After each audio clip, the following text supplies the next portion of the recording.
You'll see from the description of the session that on the Fragile States Index, Zimbabwe is listed as a fragile state. Do you agree with that, Mr. President? Is Zimbabwe a fragile state? You are. Well, of course, you know that is not true. And Zimbabwe is one of the most highly developed country in Africa, after South Africa. I want to know which country has, that level of development that you see in Zimbabwe. We have 14 universities. Our literacy rate is over 90, and it's the highest in Africa. They don't talk of us as a fragile state from an economic point of view. Yes, we have our problems, but certainly we are achieving our problems. We have resources, perhaps more resources than the average country in the world. You see, gold, diamonds, chrome, coal, etc., platinum, and we are utilizing them. And our agriculture is very viable.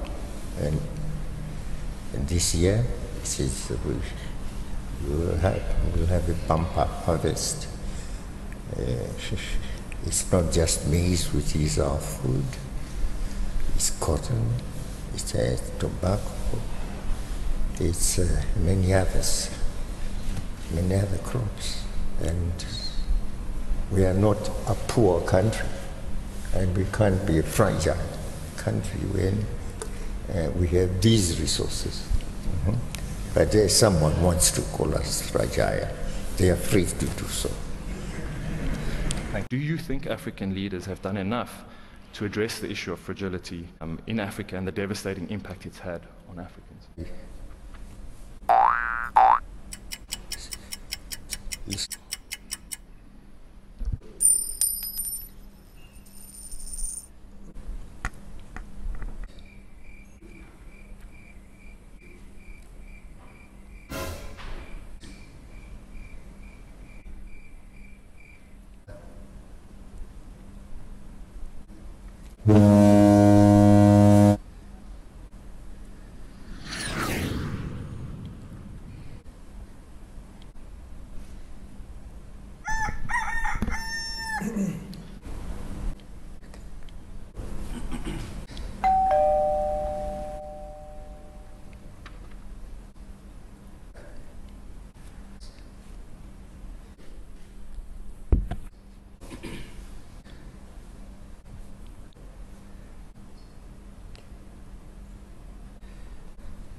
Yes and no.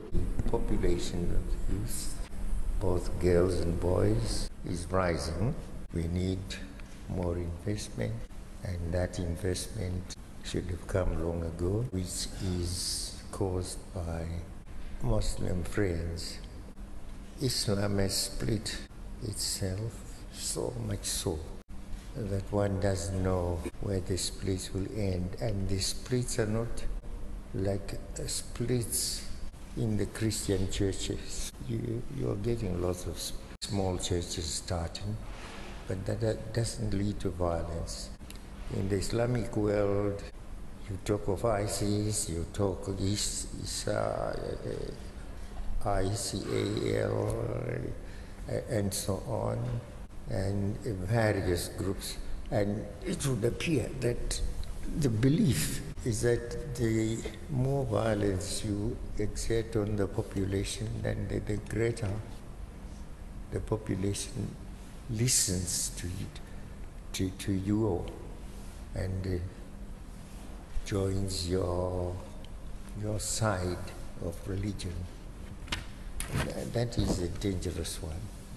I don't know how this one will be remedied. I think it's beyond remedy. In Africa, we also have had that touch of the Muslim world in a number of countries. But in the south where we are, no, that's not our experience, and thank God. So I want to divide the causes then into those that are economic and those are caused by differences in religious doctrine. Thank you very much, Mr. President.